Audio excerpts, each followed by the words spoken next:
Bunchalar go'zalsam boysunma hoya.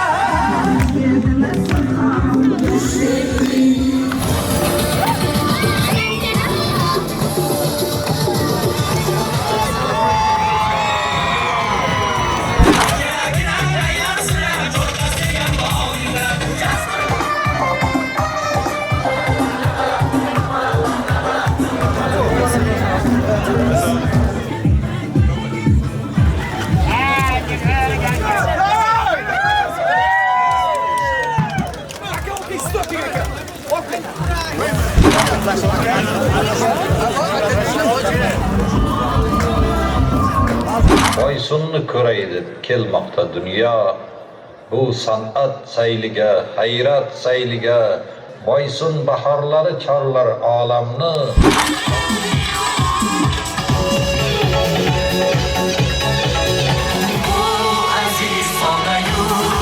Muhtaram xonimlar va janoblar, avvalo barchangizni xalqimizning madaniy merosi, milliy an'analari, milliy iftixori va madaniy o'zligini ifoda etuvchi Boysun bahori xalqaro folklor festivali bilan samimiy muborakbod etaman.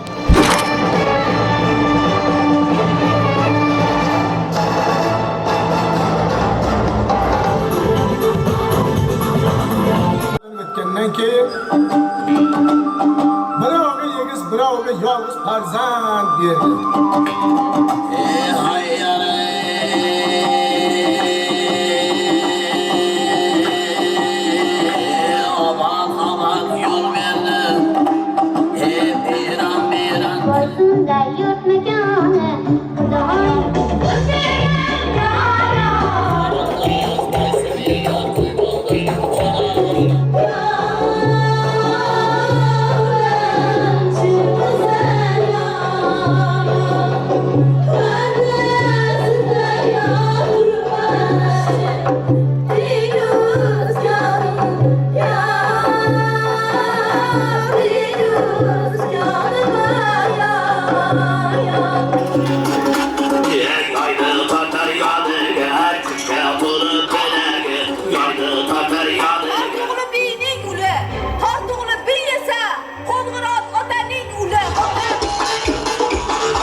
Bütün dünya alemden çarpıran iman geldi.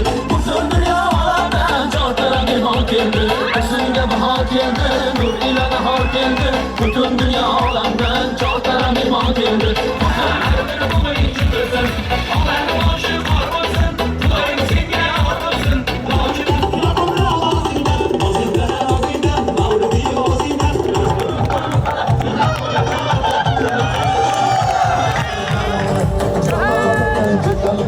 Kimler bu